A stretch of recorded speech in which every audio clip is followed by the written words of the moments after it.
내 어미를 속여 돈을 뜯어낸 사람이 바로 당신이었군요. 20년간 억눌렸던 분노가 폭발하는 순간, 그동안 온갖 모욕을 당하며 변소 청소나 하던 무수리 궁녀가 제조상궁 앞에서 외쳤습니다. 10살에 궁에 끌려와 40년을 갇혀 살며 어머니 임종조차 지키지 못했는데 그 어머니마저 속여서 돈을 갈취했다니, 도대체 무슨 일이 있었기에 가장 낮은 신분의 무수리가 궁궐 최고 권력자에게 이런 말을 할 수 있었을까요? 그리고 그 뒤에 숨겨진 충격적인 진실은 무엇이었을까요? 복수는 차갑게 계획되었고 진실은 뜨겁게 드러났사옵니다. 오늘 여러분께서는 사이다보다 시원한 통쾌함을 맛보실 것이옵니다. 오늘 이야기 시작하기 전에 구독과 좋아요를 눌러 주시옵소서. 그럼 이야기 올리겠나이다. 민조 20년 한양성 저심리 변두리 초가집에서 아침 해가 떠오르고 있었다. 10살 된 소녀 옥분이는 어머니와 함께 우물가에서 빨래를 하고 있었다. 작은 손으로 무명천을 비비며 때때로 물장구를 치기도 하는 그 모습이 얼마나 천진스러운지 몰랐다. 어머니, 저 멀리 보이는 궁궐은 정말 금으로 지어진 거예요? 어린 것이 쓸데없는 소리 하지 마라. 그런 곳은 우리 같은 사람들과는 상관없는 곳이야. 어머니 정씨의 목소리에는 묘한 경계심이 섞여 있었다. 허나 어린 옥분이로서는 그저 호기심이 앞설 뿐이었다. 맑은 눈동자로 저 멀리 창경궁의 지붕을 바라보며 언젠가는 가까이에서 보고 싶다는 생각을 했다. 집으로 돌아가는 길에 옥분이는 동네 아이들과 놀았다. 술래잡기를 하고 투호놀이를 하며 때로는 한글을 배우기도 했다. 아버지가 중인 출신이라 집안에는 책이 몇 권 있었고 옥분이는 또래보다 글을 잘 읽을 줄 알았다. 옥분이는 참 똑똑하구나. 글씨도 잘 쓰고 말이야. 이웃집 아주머니들의 칭찬에 어머니는 기뻐했지만 동시에 불안해하기도 했다. 너무 눈에 띄는 것이 때로는 독이 될 수 있다는 것을 어른들은 알고 있었기 때문이었다. 그해 가을, 한양에 큰 소식이 전해졌다. 대비마마께서 새로 궁녀를 뽑는다는 것이었다. 관가에서 나온 방이 동네 곳곳에 붙었고 사람들이 모여들어 수근거렸다. 이번에는 10세에서 14세까지 뽑는다더이다. 아이고, 그럼 우리 딸들이 걸리는 나이가 아니냐? 건강하고 단정한 아이들을 선발한다고 하니 조심해야겠다. 어머니 정씨는 그 소리를 듣고 집으로 돌아와 문을 굳게 닫았다. 그리고는 옥분이를 불러 앉혔다. 옥분아, 앞으로 며칠간 집 밖으로 나가지 마라. 아무리 심심해도 절대 밖에 나가서는 안 된다. 어머니, 왜 그래요? 제가 뭘 잘못했어요? 잘못한 게 아니라 그저 조심해야 할 일이 생긴 거야. 허나 하늘의 뜻이었을까? 사흘 뒤 관가의 아전들이 직접 집까지 찾아왔다. 윗마을부터 차례대로 해당 나이의 소녀들을 조사하고 있었던 것이다. 정신의 집이 여기요? 예, 그렇습니다. 10세에서 14세 사이에 딸이 있다고 들었는데 어디 보자. 어머니의 얼굴이 하얗게 질렸다. 옥분이는 어머니 치마 뒤로 숨었지만 아전들의 날카로운 눈길을 피할 수는 없었다. 아이고, 이 아이 참 곱네. 키도 적당하고 건강해 보이고 얼굴도 단정하고 말이야. 저희 딸은 아직 어려서 나이가 딱 맞네. 10살이라 했지? 좋다. 선발 대상이야. 그 순간 어머니의 다리가 풀렸다. 옥분이는 무슨 일인지 몰라 어리둥절했지만 어머니의 창백한 얼굴을 보고 뭔가 큰일이 벌어졌다는 것만은 알 수 있었다. 어머니, 저 어디로 가야 하는 거예요? 옥분아. 어머니는 대답할 수 없었다. 며칠 후 다시 오겠다는 아전들의 말을 들으며 정씨는 눈앞이 캄캄해졌다. 궁녀로 뽑히면 평생을 궁에서 보내야 한다는 것을, 그리고 다시는 딸을 볼 수 없다는 것을 누구보다 잘 알고 있었기 때문이었다. 그날 밤 온 집안이 울음바다가 되었다. 아버지는 술을 마시며 한탄했고 어머니는 옥분이를 끌어안고 눈물을 흘렸다.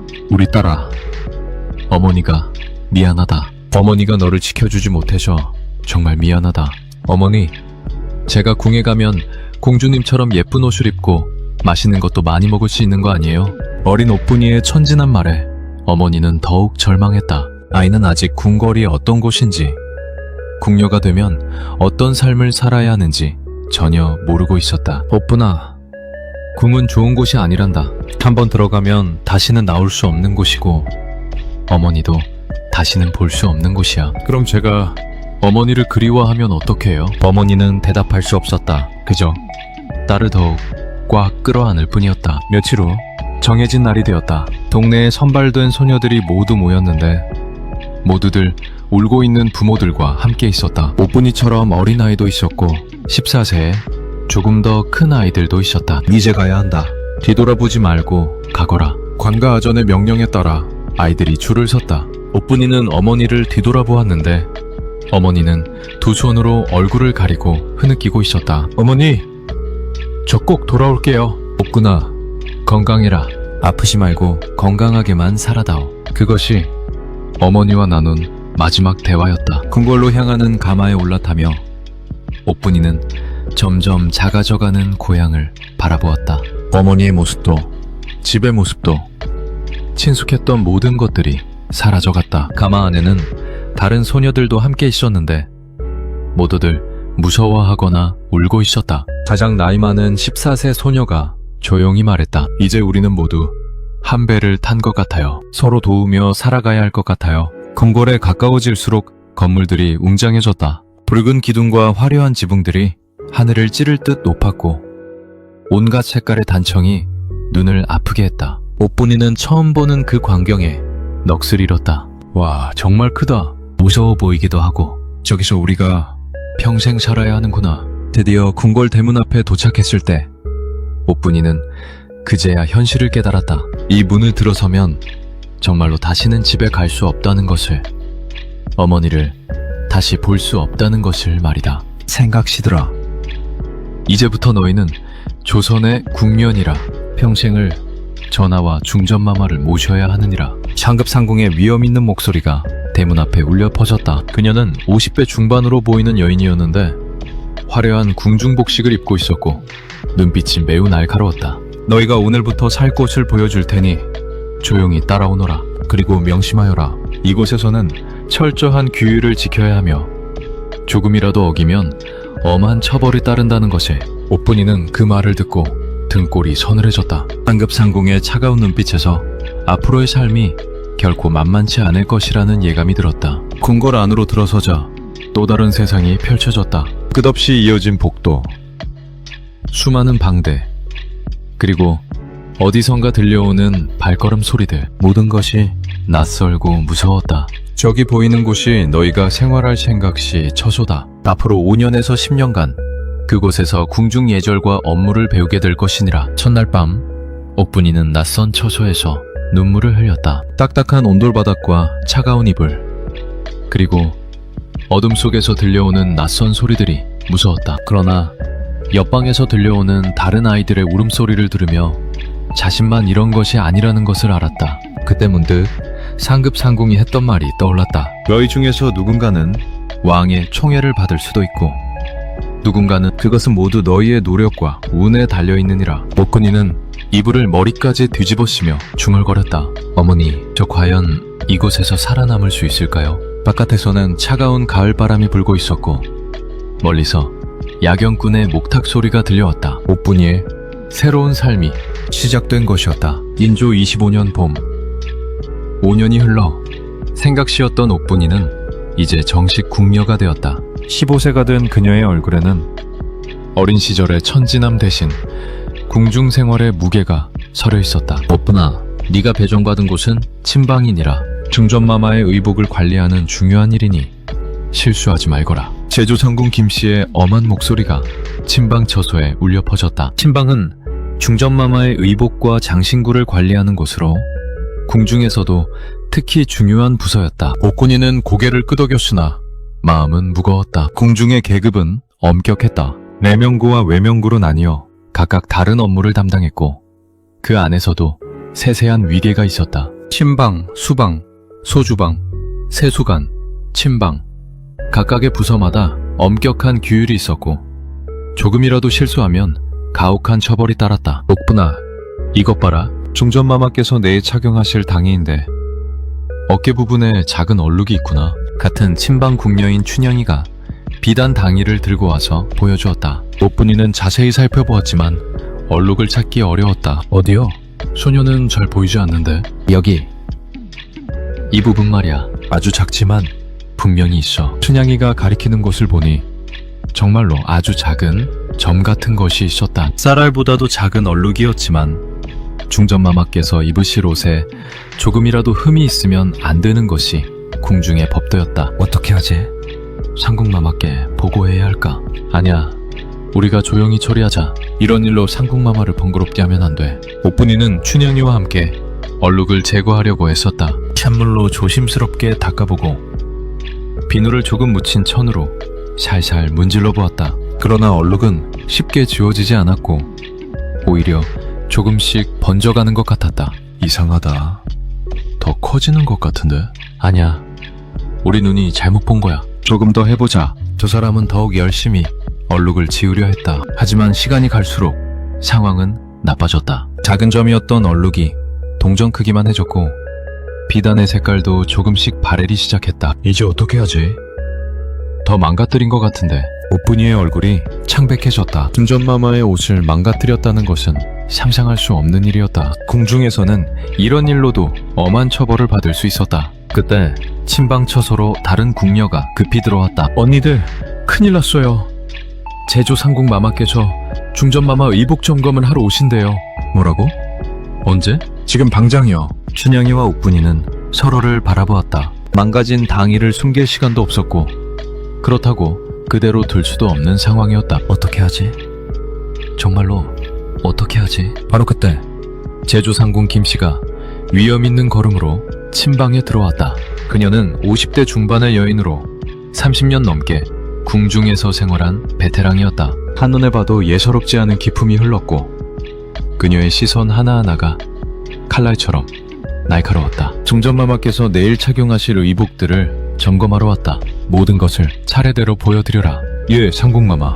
궁녀들이 일렬로 서서 각각의 의복을 펼쳐 보였다. 제조상궁은 하나하나 꼼꼼히 살펴보았고 작은 실밥 하나까지도 놓치지 않았다. 드디어 춘향이가 들고 있는 당의의 차례가 되었다. 춘향이는 떨리는 손으로 당의를 펼쳐 보였다. 이것은 무엇이냐? 제조상궁의 눈빛이 차갑게 변했다. 당의의 얼룩 부분을 정확히 지적한 것이었다. 그것은 상궁마마, 소녀들이 조용히 하여라. 중전마마께서 착용하실 의복에 이런 흠이 있다는 것이 말이 되느냐? 제조상궁의 목소리는 점점 차갑고 무서워졌다. 침방 안의 모든 궁녀들이 숨을 죽이고 있었다. 누가 이것을 담당했느냐? 상궁마마, 저희가 옥분이가 떨리는 목소리로 대답하려 했지만 제조상궁이 손을 들어 막았다. 설명은 필요 없다. 결과만이 중요하다. 중전마마의 의복을 이렇게 만든 자들은 엄한 처벌을 받아야 한다. 그때 침방의 다른 궁녀가 작은 목소리로 말했다. 상궁마마, 혹시 이것이 원래부터 있던 얼룩은 아닐까요? 어제까지는 분명히 깨끗했는데. 제조상궁의 눈빛이 더욱 날카로워졌다. 무슨 말이냐? 원래부터 있던 얼룩이라고? 아니요. 소녀가 잘못 말했습니다. 분위기가 더욱 무거워졌다. 옥분이는 이제 깨달았다. 이것이 단순한 실수가 아니라는 것을. 그리고 뭔가 더 큰 일이 벌어질 것 같다는 불안한 예감이 들었다. 침방의 관리가 이 정도라면 다른 곳들은 어떨지 모르겠구나. 제조상궁이 중얼거리는 말에 모든 궁녀들이 더욱 움츠러들었다. 옥분, 춘향, 너희들은 오늘부터 무수리로 강등한다. 그리고 곤장 50배씩 맞아라. 상궁마마, 소녀들이 정말 열심히 변명하지 마라. 이곳은 변명이 통하는 곳이 아니다. 옥분이는 머리가 하얘졌다. 무수리로 강등되면 궁녀 중에서도 가장 낮은 신분이 되는 것이었고 곤장 50대면 목숨이 위험할 수도 있었다. 하지만 더 큰 문제는 따로 있었다. 제조상궁이 나가면서 한 말이었다. 이 일은 중전마마께도 보고해야겠다. 신방의 관리 상태가 이 정도라면 전체적인 점검이 필요하다. 신방안이 조용해진 후 옥분이는 춘향이와 서로를 바라보았다. 둘 다 얼굴이 새하얘져 있었다. 언니, 우리 어떻게 되는 거야? 모르겠어. 이런 일은 처음이야. 다른 궁녀들도 불안에 떨고 있었다. 제조상궁이 전체적인 점검을 한다고 했으니 침방 전체가 문제가 될 수 있었다. 이상해. 분명히 어제까지는 깨끗했는데 갑자기 얼룩이 생겼다고? 그러게 말이야. 뭔가 이상해. 궁녀들이 수근거리기 시작했다. 그제야 옥분이도 의문이 들기 시작했다. 정말로 그 얼룩이 원래 있던 것일까? 아니면 누군가가 일부러, 설마 누군가가 일부러 얼룩을 만든 건 아니겠지? 춘향이가 조용히 속삭였을 때 옥분이는 등골이 서늘해졌다. 이것이 정말 단순한 실수일까? 아니면 뭔가 더 큰 음모의 시작일까? 그날 밤 옥분이는 잠을 이룰 수 없었다. 내일이면 곤장을 맞아야 하고 무수리로 감등되어야 했다. 하지만 그보다 더 무서운 것은 이 일이 더 큰 사건의 시작일 수도 있다는 불안감이었다. 이건 단순한 일이 아니야. 옥분이는 어둠 속에서 중얼거렸다. 궁궐 안에는 눈에 보이지 않는 수많은 사슬들이 얽혀 있었고 그 사슬들이 점점 자신을 조여오는 것 같았다. 민조 27년 여름 옥분이가 17세가 되던 해였다. 무수리로 강등된 지 2년이 지났지만 그녀의 마음속 상처는 아물지 않았다. 더욱 심각한 것은 몸과 마음에 이상한 변화가 일어나고 있다는 것이었다. 밤이면 잠을 이루지 못하고 이유 없이 몸에 열이 나며 가슴이 답답해왔다. 하복부에는 설명할 수 없는 묵직한 느낌이 있었고 때로는 숨이 막힐 것 같은 답답함이 밀려왔다. 아이고, 또 그러는구나. 같은 처소의 언니인 월화가 안타까운 듯 말했다. 그녀는 22살로 7년 전부터 같은 증상을 겪고 있었다. 밤마다 뒤척이는 옥분이를 보며 자신의 과거를 떠올리곤 했다. 언니도 이런 적이 있었나요? 있었지. 17, 8세 때부터 시작됐어. 처음에는 무슨 변인 줄 알았는데 월화의 목소리에는 깊은 체념이 섞여 있었다. 궁중의료를 불러 진맥을 받아보았지만 별다른 병은 찾을 수 없었다고 했다. 그즈음 새로운 제조 상궁이 부임해왔다. 기존의 김씨 상궁이 갑자기 병으로 쓰러진 후 중전마마께서 직접 지명한 인물이었다. 정씨 상궁은 40대 중반의 차갑고 엄격한 여인으로 궁녀들을 대하는 방식이 전임자보다 훨씬 가혹했다. 무수리들이 이렇게 게을러서 되겠느냐. 새벽 인시부터 자식까지 쉬지 말고 일해라. 정씨 상궁의 등장으로 궁녀들의 생활은 더욱 팍팍해졌다. 특히 무수리로 강등된 옥분이와 춘향이에게는 더욱 가혹한 일들이 주어졌다. 궁궐 전체의 빨래, 화장실 청소, 무거운 짐 나르기까지 온갖 허드렛 일을 감당해야 했다. 어느 날 궁중 의녀가 정례 검진을 위해 왔다. 의녀 한 씨는 50대의 경험 많은 여의로 궁녀들의 건강을 돌보는 일을 담당했다. 의녀 마마, 소녀가 요즘 몸이 이상합니다. 밤에 잠도 못 자고 가슴도 답답하고. 옥분이가 떨리는 목소리로 말하자 의녀는 맥을 짚어보더니 고개를 저었다. 맥은 정상이구나. 몸에 별다른 이상은 없어 보인다. 그럼 이 답답함은 무엇이옵니까? 이는 몸의 병이 아니라 마음의 병이니라. 여자로 태어나 여자의 도리를 다하지 못해 생기는 것이다.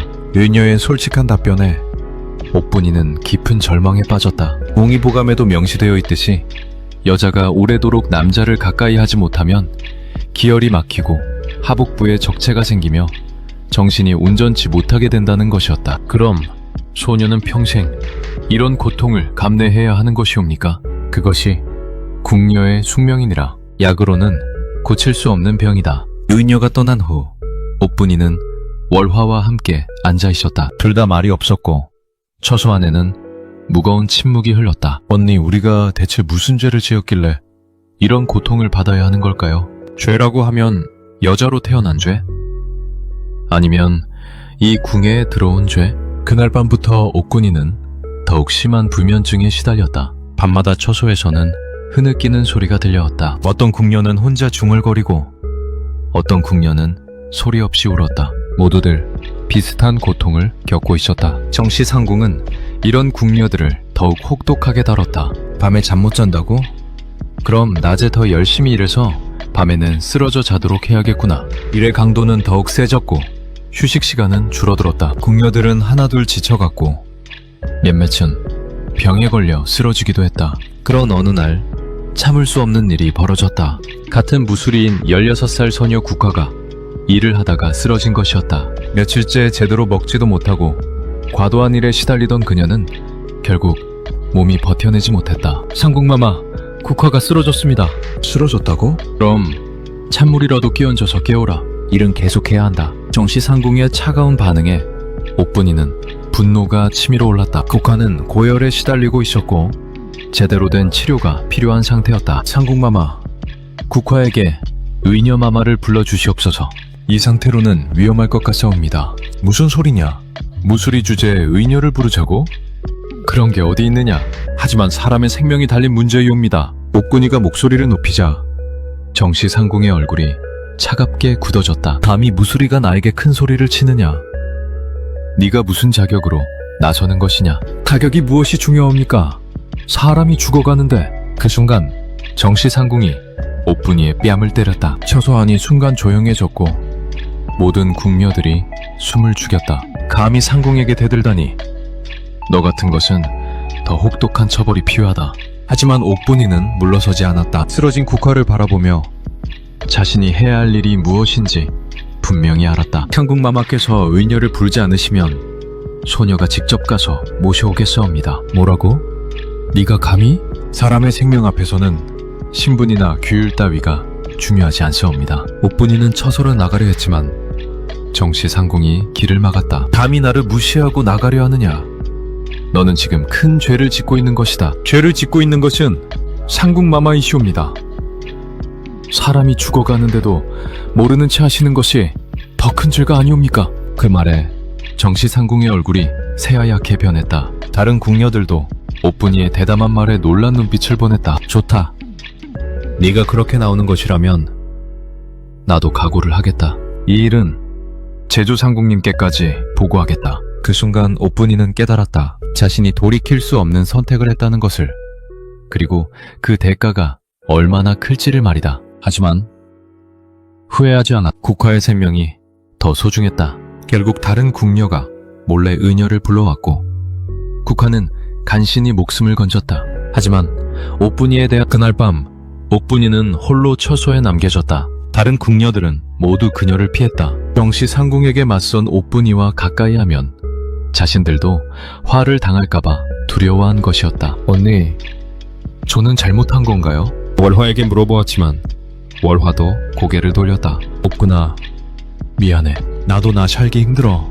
옥분이는 달빛이 스며드는 창가에 서서 밖을 바라보았다. 궁궐 담장 너머로 보이는 한양의 불빛들이 어느 때보다 멀게 느껴졌다. 그곳에서는 자신과 같은 나이의 여자들이 자유롭게 사랑하고 결혼하여 아이를 낳고 있을 것이다. 하지만 자신은 평생 이 담장 안에 갇혀 살아야 하고 이제는 동료들에게서조차 외면당하고 있었다. 나는 정말 잘못한 걸까? 어둠 속에서 홀로 남겨진 옥분이는 무릎을 껴안고 앉아 있었다. 앞으로 어떤 처벌이 기다리고 있을지, 그리고 이 외로움을 어떻게 견뎌낼지 알 수 없었다. 멀리서 야경꾼의 목탁 소리가 들려왔고 궁궐은 깊은 침묵에 잠겨 있었다. 옥분이의 외로운 그림자만이 별빛 아래 길게 늘어져 있었다. 인조 27년 겨울, 궁궐에 큰 사건이 일어났다. 수방의 젊은 궁녀 하나가 금기를 어긴 채로 발견된 것이었다. 그날 새벽, 궁녀들 사이에 충격적인 소문이 퍼졌다. 17세의 아름다운 궁녀 순화가 밤중에 혼자 있을 때 스스로를 위로하는 행위를 하다 적발되었다는 것이었다. 무슨 일이에요? 옥분이가 수근거리는 동료들에게 물었을 때 월화가 조심스럽게 입을 열었다. 쉿! 조용히 해. 어젯밤 순화가 잡혔대. 순화가요? 무엇 때문에? 그것을 자동 지띵을 하다가 들켰다는구나. 옥분이는 그 말을 듣고 얼굴이 새하얘졌다. 자동이란 스스로를 더럽힌다는 뜻으로 궁중에서는 절대 해서는 안 될 금기 중 하나였다. 그것이 그리 큰 죄인가요? 옥분이의 순진한 질문에 한 상급 궁녀가 날카롭게 쏘아보았다. 어리석은 소리 하지 마라.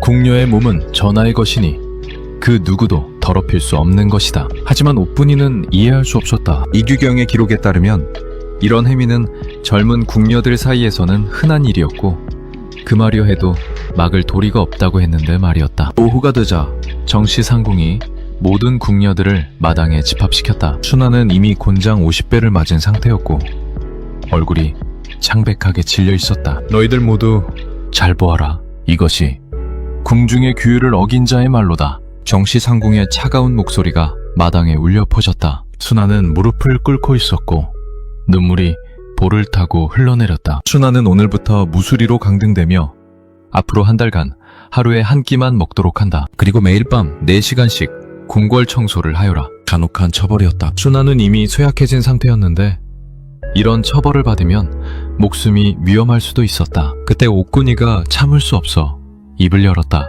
상궁마마, 너무 가혹한 처벌이 아니옵니까? 마당이 순간 조용해졌다. 정씨 상궁의 시선이 옥분이에게 향했다. 누구냐? 감히 상궁의 처분에 이의를 제기하는 자가. 소녀 옥분이옵니다. 하지만 순아는 아직 어린 나이고 이런 일은 자연스러운 것이라고 하는데. 자연스럽다고?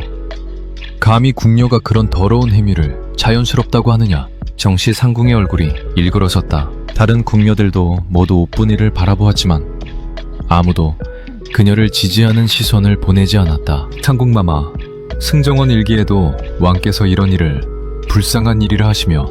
닥쳐라. 정씨 상궁이 소리를 질렀다. 그리고는 옥분이에게 다가와 뺨을 때렸다. 감히 무수리 주제에 왕의 말씀을 함부로 인용하느냐?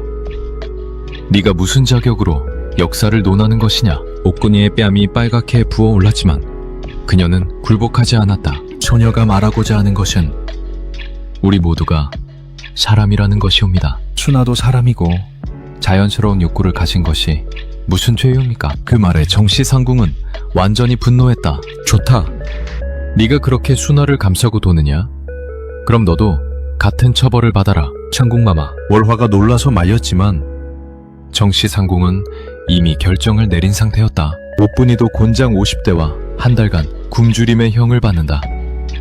그리고 앞으로 너희 둘은 가장 더러운 일만 하도록 하여라. 그날 밤 옥분이는 곤장을 맞았다. 몸은 아팠지만 마음은 더욱 아팠다. 자신이 옳다고 생각한 일을 했는데 왜 이런 모욕을 당해야 하는지 이해할 수 없었다. 더 충격적인 것은 다른 궁녀들의 반응이었다. 아무도 옥분이를 동정하지 않았다. 오히려 그녀를 피했고 수군거렸다. 옥분이 때문에 우리까지 감시가 심해졌잖아. 괜히 나서서 자기만 손해본 거지. 앞으로는 저런 애랑 엮이면 안 되겠어. 차가운 시선들이 옥분이를 향했다. 그녀는 완전히 고립되었다. 며칠 후 더 큰 모욕이 기다리고 있었다. 정씨 상궁이 옥분이를 불러 특별한 임무를 주었다. 너는 앞으로 매일 밤 궁궐의 모든 변소를 청소하여라. 그리고 아침에는 모든 궁녀들의 요강을 비워라. 가장 더럽고 수치스러운 일이었다. 다른 궁녀들은 모두 옥분이를 피했고 그녀가 지나가면 코를 막았다. 저기 똥 치우는 애 온다. 더러워. 가까이 오지마. 저런 일 하는 애가 우리랑 같은 물도 못 마셔야 하는데. 날마다 이어지는 모욕에 옥분이의 마음은 산산조각 났다. 밤마다 혼자 울면서 자신의 처지를 한탄했다. 내가 뭘 잘못했다고 이런 일을 당해야 하는 거지? 그러던 어느 날 밤 옥분이는 변소 청소를 하다가 순화를 마주쳤다. 순화도 같은 처벌을 받고 있었는데 그녀의 모습은 처참했다. 살이 많이 빠져 있었고 눈빛도 죽어 있었다. 언니, 옥분아, 미안해. 너까지 나 때문에 이런 일을 당하게 해서. 언니 잘못이 아니에요. 제가 나선 거예요. 두 사람은 말없이 서로를 바라보았다. 그들의 눈에는 깊은 절망과 동시에 무언가 다른 것이 번뜩였다. 순아 언니, 정말 우리가 잘못한 걸까요? 모르겠어. 하지만 이게 잘못된 거라면 왜 이렇게 자연스럽게 느껴지는 걸까? 순아의 말에 옥분이는 깊이 생각에 잠겼다. 상급 상궁들도 은밀히 이야기한다고 했다. 전하, 궁녀들의 은밀한 행위를 모두 금할 수는 없사옵니다. 그러다가 모두 미치거나 죽을 것이옵니다. 실제로 너무 많은 궁녀들이 하는 일이라 처벌할 수도 없었고 처벌한다고 해서 해결될 문제도 아니었다. 극도의 억압 속에서 찾은 생존 방법이었을 뿐이었다. 그날 밤 옥분이는 마지막 변소 청소를 마치고 달을 올려다보았다. 차가운 겨울 달빛이 그녀의 얼굴을 비추었다. 사실 우리 모두 그런 적이 있지 않아? 월화 언니가 조용히 중얼거렸던 말이 떠올랐다. 옥분이는 그때 깨달았다. 이것이 자신만의 문제가 아니라는 것을. 그리고 이 모든 것이 너무나 부자연스러운 제도 때문이라는 것을 말이다. 분노와 수치가 가슴속에서 끌어올랐다. 하지만 동시에 다른 감정도 생겨났다. 이 상황을 바꿔야겠다는 결심이었다. 아니야, 우리는 잘못하지 않았어.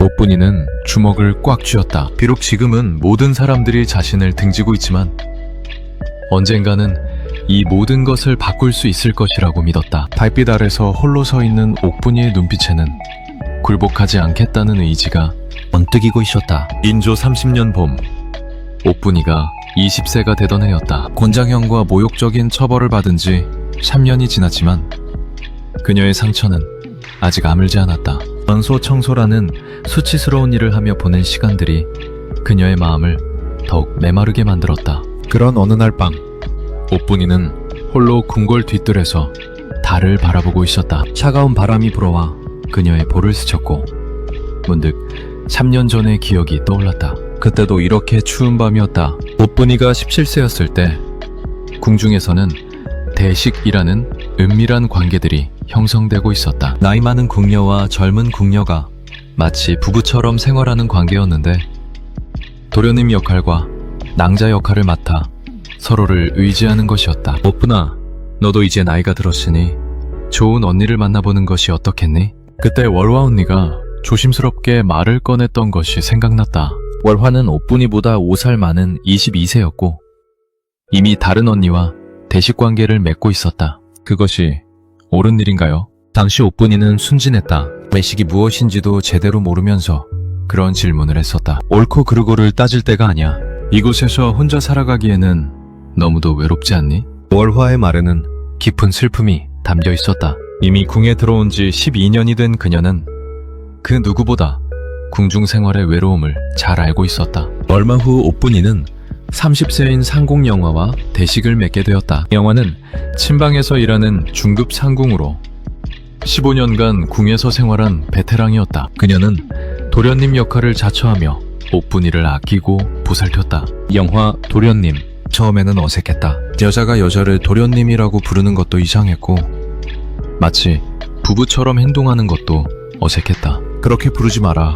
우리끼리 있을 때는 서방님이라 해라. 영화의 부드러운 목소리가 기억났다. 그녀는 정말로 오뿐이를 소중히 여겼고 궁중 생활의 어려움을 함께 나누어 주었다. 그들은 한 방을 쓰며 서로를 위로했다. 손을 잡고 자면서 외로움을 달랬고 때로는 서로를 껴안으며 궁중 생활의 고통을 잊으려 했다. 비록 완전한 부부관계는 아니었지만 그것만으로도 큰 위안이 되었다. 오뿐아, 추울 때는 내게 기대어라. 서방님이 따뜻하게 해줄게. 영화는 정말로 좋은 사람이었다. 오뿐이가 일이 힘들어하면 대신 해주기도 했고 아플 때는 밤새 돌봐주기도 했다. 오뿐이는 처음으로 궁중에서 진정한 위안을 느꼈다. 하지만 행복은 오래가지 못했다. 그해 가을 새로운 생각시들이 궁에 들어왔다. 그 중에 춘매라는 14세 소녀가 있었는데 영화의 마음을 사로잡았다. 서방님께서 요즘 춘매만 보시는 것 같은데요? 오뿐이가 조심스럽게 물었을 때 영화는 고개를 돌렸다. 무슨 소리냐? 그런 것 아니다. 하지만 오뿐이는 알 수 있었다. 영화의 눈빛이 예전과 달라졌다는 것을.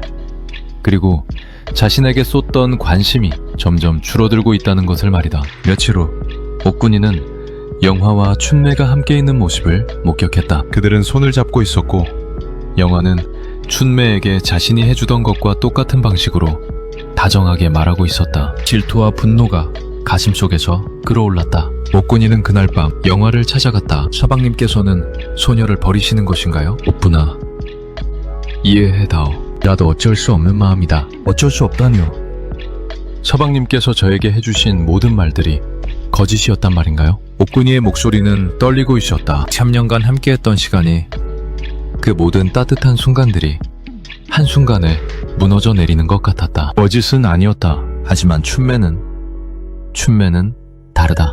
더 어리고 순수해서 그 말에 오뿐이는 완전히 무너졌다. 자신도 한때는 14세의 순수한 소녀였는데 이제는 20세가 되어 낡고 지친 존재가 되어버렸다는 것인가. 그날 밤 오뿐이는 영화의 처소로 달려갔다. 분노에 사로잡힌 그녀는 부엌에서 칼을 가져왔고 영화와 춘매가 함께 있는 방 앞에 서서 망설였다. 정말로 이렇게 해야 하는 건가? 손에 든 칼이 달빛에 번뜩였다. 그 순간 오뿐이의 머릿속에는 복잡한 감정들이 휘몰아쳤다. 사랑, 배신감, 분노, 절망, 모든 것이 뒤섞였다. 다행히 월화와 다른 궁녀들이 뒤쫓아와서 말렸다. 오꾼아, 그러면 안 돼.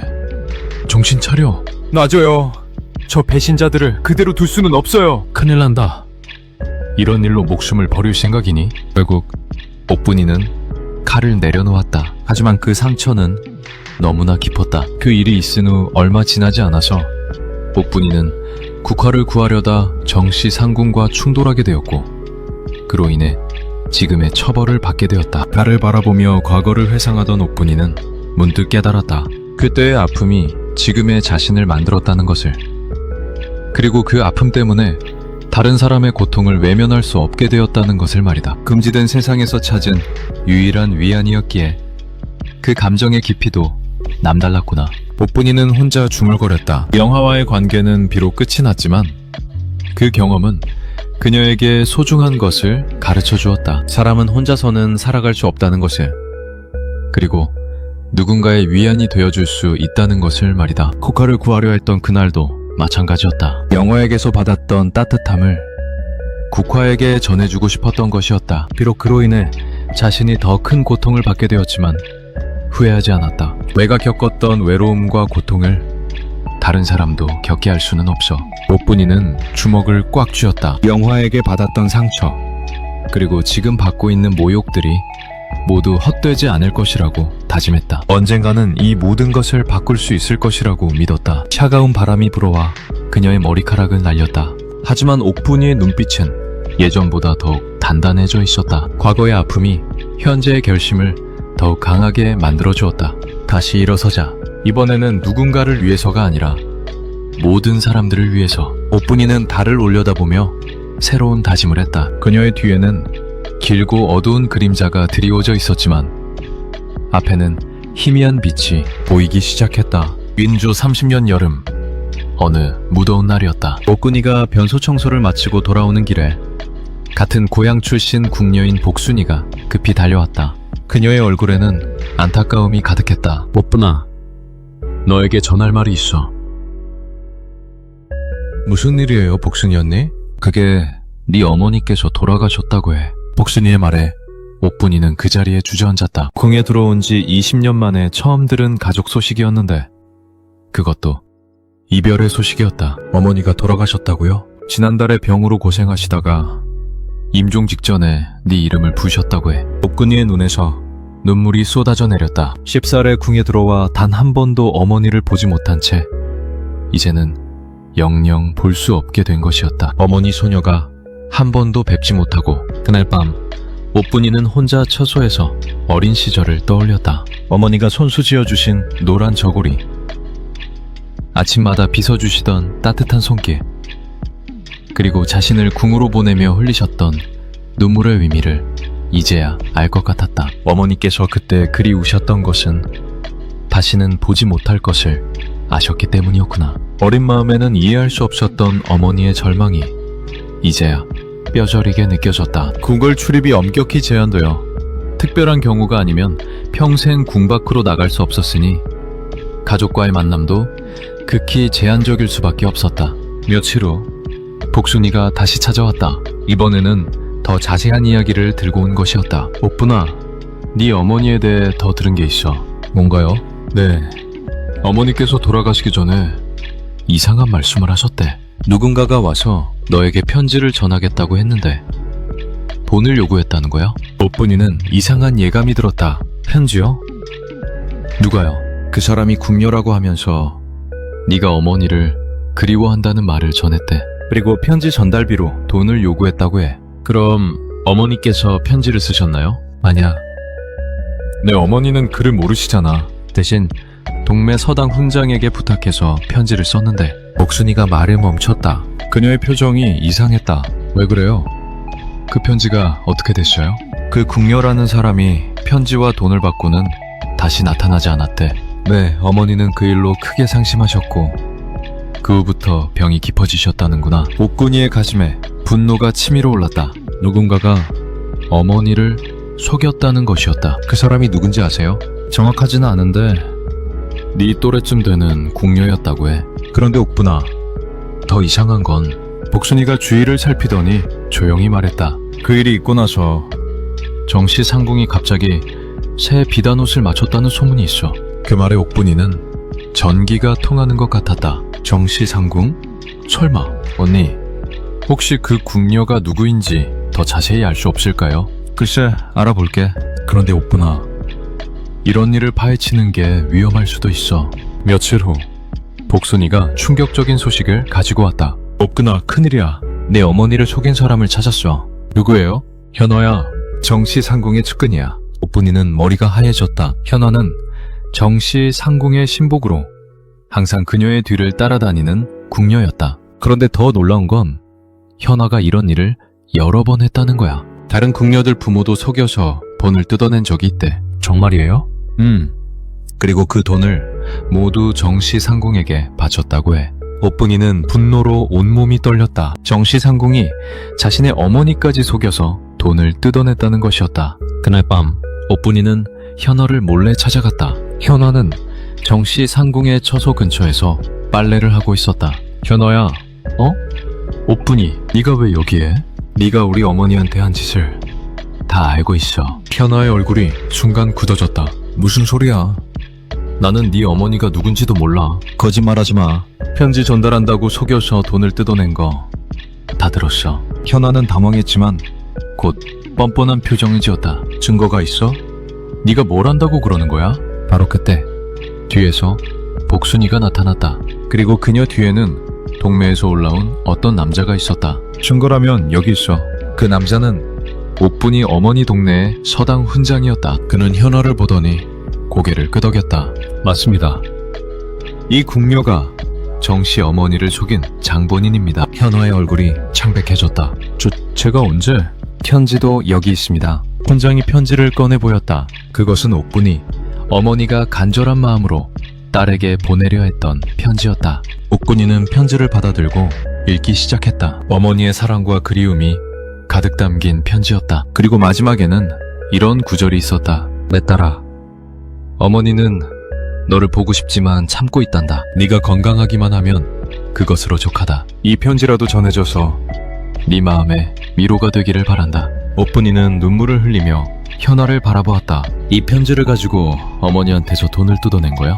현아는 더 이상 변명할 수 없었다. 주변에 사람들이 모여들기 시작했고 정씨 상궁도 무슨 일인지 알아보러 나왔다. 무슨 소동이냐? 정씨 상궁이 위험 있게 말했지만 옥분이는 더 이상 주눅들지 않았다. 상궁마마, 이제 모든 것이 밝혀졌사옵니다. 무슨 소리냐?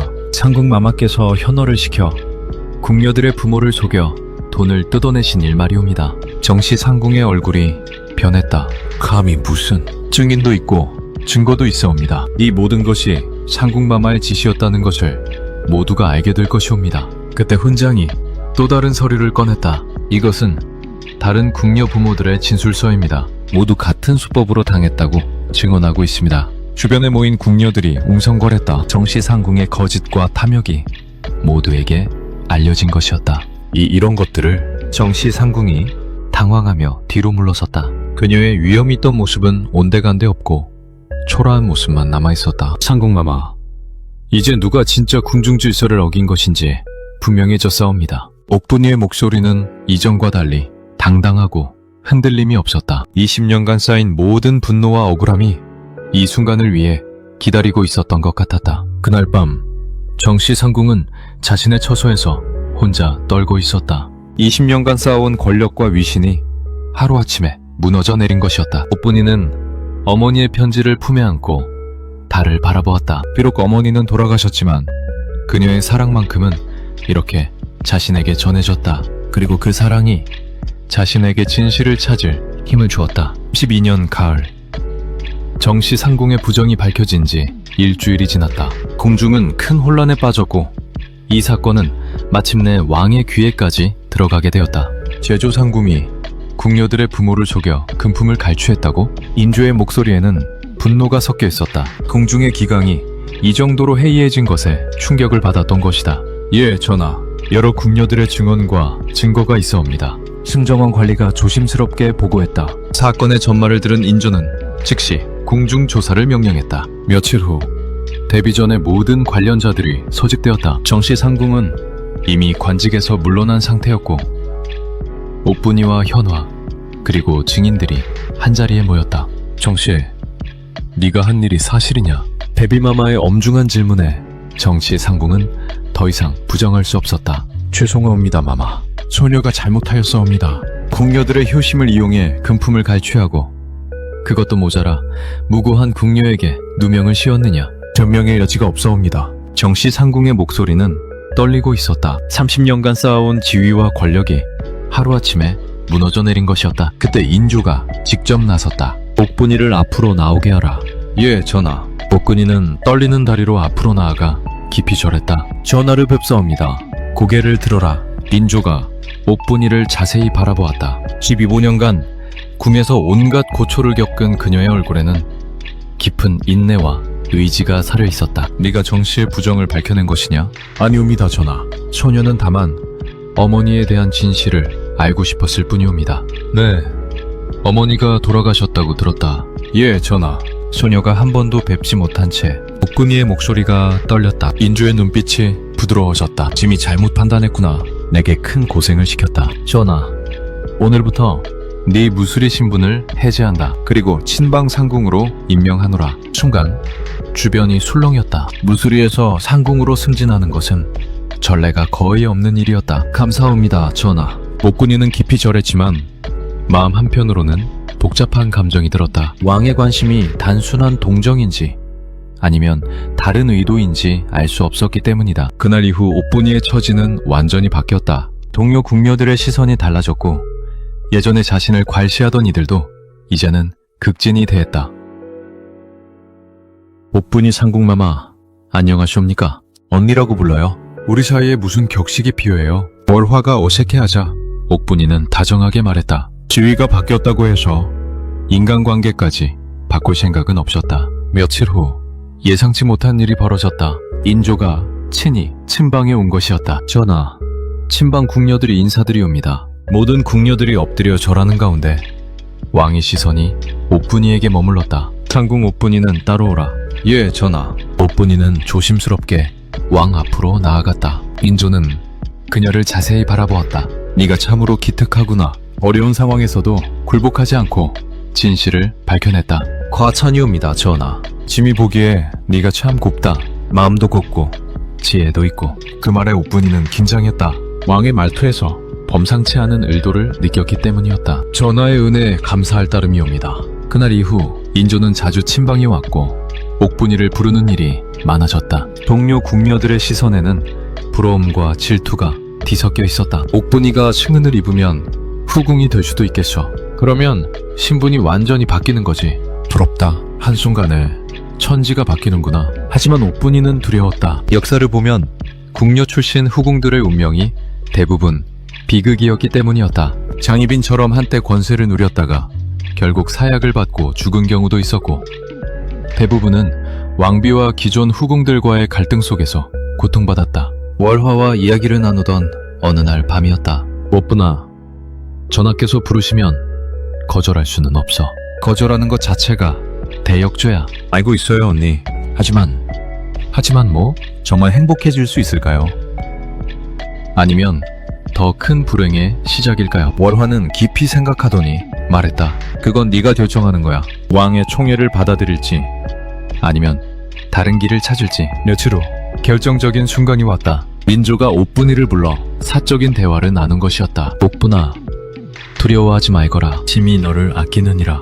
전하, 네가 원한다면 후궁으로 책봉할 수도 있다. 그러면 더 이상 궁녀로서의 고생은 하지 않아도 된다. 옥분이는 깊이 생각했다. 25년간 궁에서 겪었던 모든 고통과 외로움, 그리고 지금 마주한 선택의 기로를 말이다. 전하, 소녀에게 시간을 주시옵소서. 깊이 생각해보고 싶사옵니다.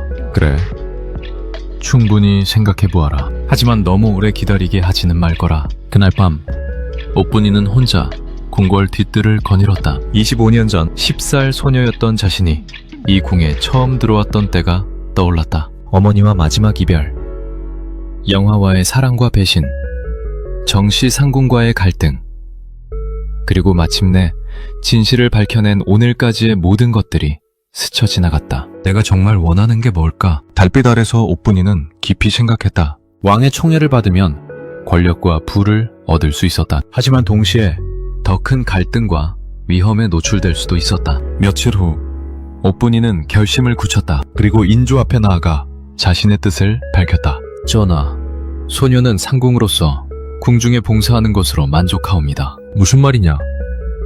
후궁이 되는 것을 거절한다는 뜻이냐? 그렇사옵니다, 전하. 소녀는 동료 궁녀들과 함께 궁중을 섬기며 살고 싶사옵니다. 인조는 놀란 표정을 지었다. 자신의 총애를 거절하는 궁녀는 처음이었다. 후회하지 않겠느냐? 예, 전하. 소녀에게는 이것이 진정한 행복이옵니다. 인조는 잠시 생각하더니 고개를 끄덕였다. 좋다. 네 뜻을 존중하겠다.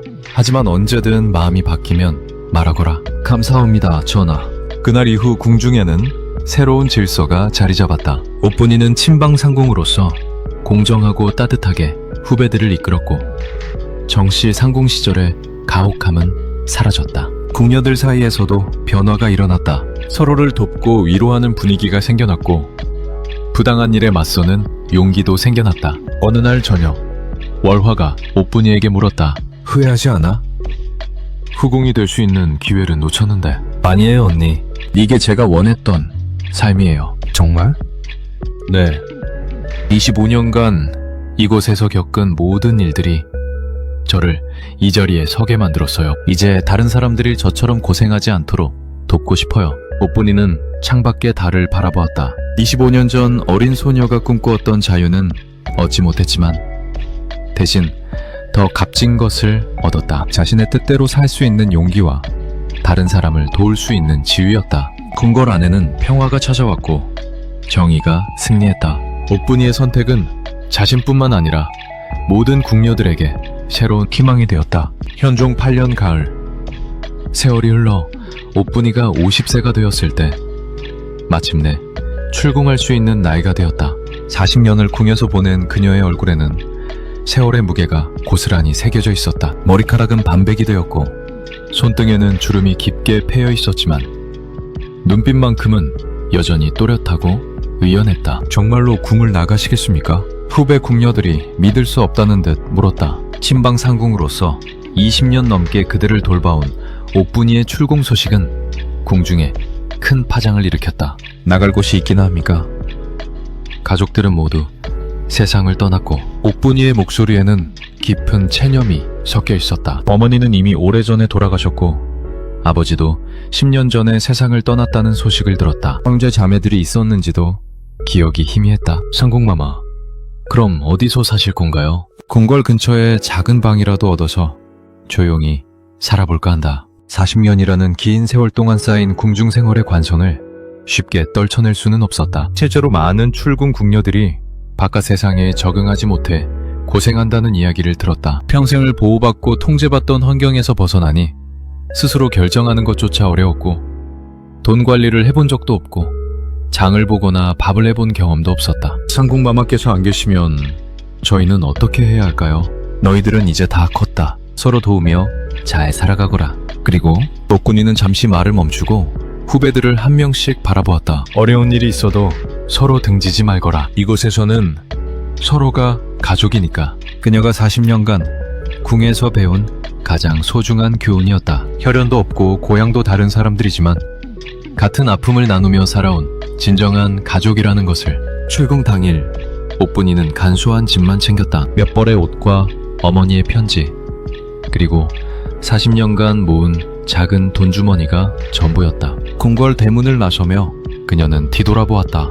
이곳이 내게는 감옥이었지만 동시에 내 정부였구나. 붉은 기둥과 화려한 지붕들이 가을 햇살 아래 빛나고 있었다. 10살 소녀였던 자신이 처음 들어왔던 그 대문을 이제는 50세의 여인이 되어 나가고 있었다. 한양거리는 40년 전과 완전히 달라져 있었다. 사람들의 옷차림도 말투도 집들의 모습도 모든 것이 낯설었다. 거리에는 이전에 보지 못했던 새로운 상점들이 들어서 있었고 사람들이 오가는 모습도 예전보다 훨씬 활기차 보였다. 어머, 할머니 어디로 가세요?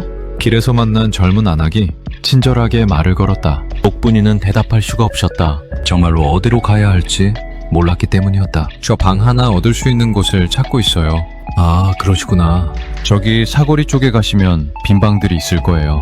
친절한 안악의 안내로 옥분이는 궁궐 근처의 작은 방 하나를 얻을 수 있었다. 한 달치 방세를 미리 내고 간단한 살림살이도 장만했다. 40년 만에 처음 해보는 장복이었다. 이 나물은 어떻게 하는 건가요? 아이고, 할머니 요리 처음 하세요?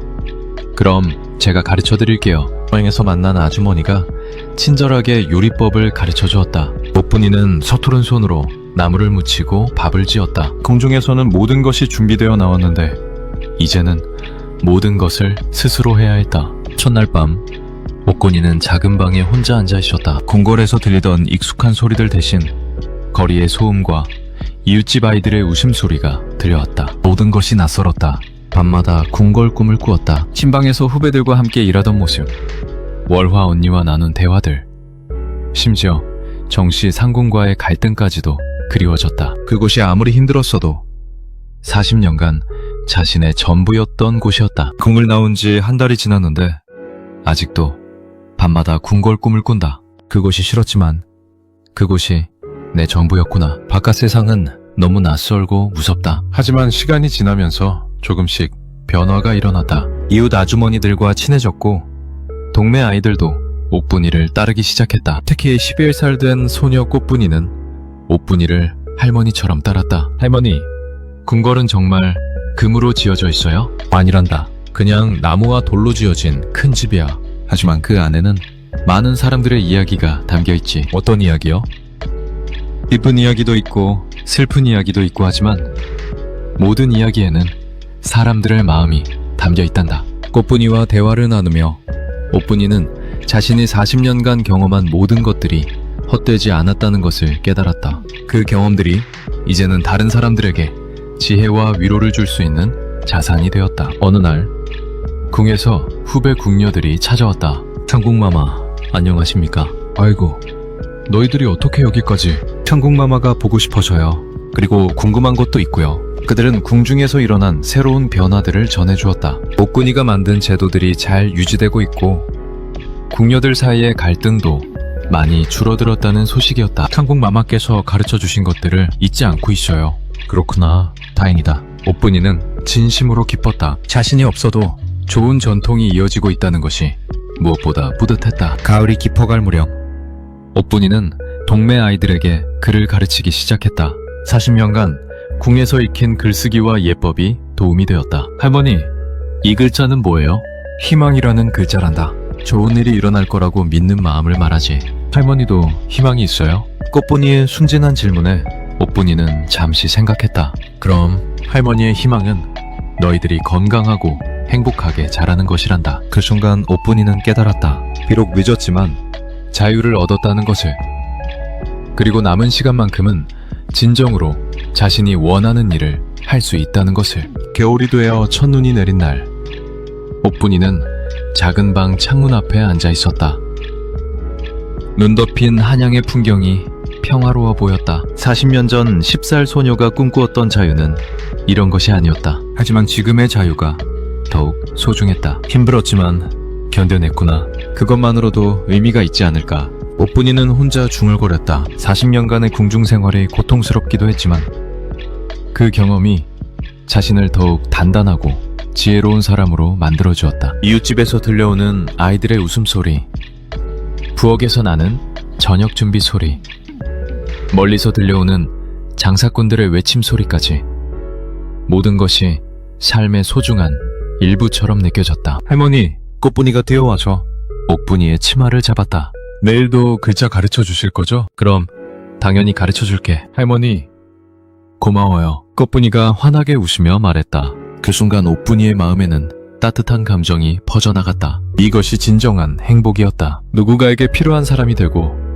누군가에게 도움을 줄 수 있는 것. 해가 저물어가는 겨울 하늘을 바라보며 옥분이는 깊이 숨을 들이마셨다. 차가운 공기가 폐를 가득 채웠다. 자유로운 공기였다. 50년의 인생, 그중 40년을 궁에서 보냈지만 후회하지 않았다. 그 모든 경험이 지금의 자신을 만들었고 이제는 남은 시간을 진정으로 자신답게 살 수 있게 되었다. 눈이 계속 내리고 있었다. 하얀 눈이 세상을 덮어가면서 모든 것을 새롭게 만들어가고 있었다. 옥분이의 새로운 삶도 그렇게 시작되고 있었다. 오늘 우리가 함께 본 조선 궁녀 옥분이의 이야기 어떠셨나이까? 10살 어린 소녀가 궁에 들어가 50세가 되어 나올 때까지 40년간의 긴 여정이었사옵니다. 고통과 절망 속에서도 굴복하지 않고 진실을 찾고 마침내 자신만의 행복을 찾아낸 옥분이의 모습에서 우리는 무엇을 배울 수 있을까요? 아무리 어려운 상황에서도 포기하지 않는 마음,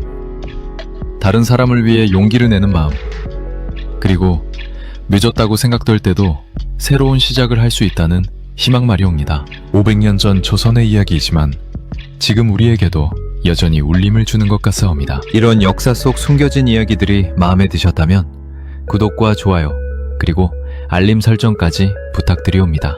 다음 시간에는 또 어떤 흥미진진한 조선의 이야기로 찾아뵐까 하나이다. 건강하시고 다음에 또 만나옵시다.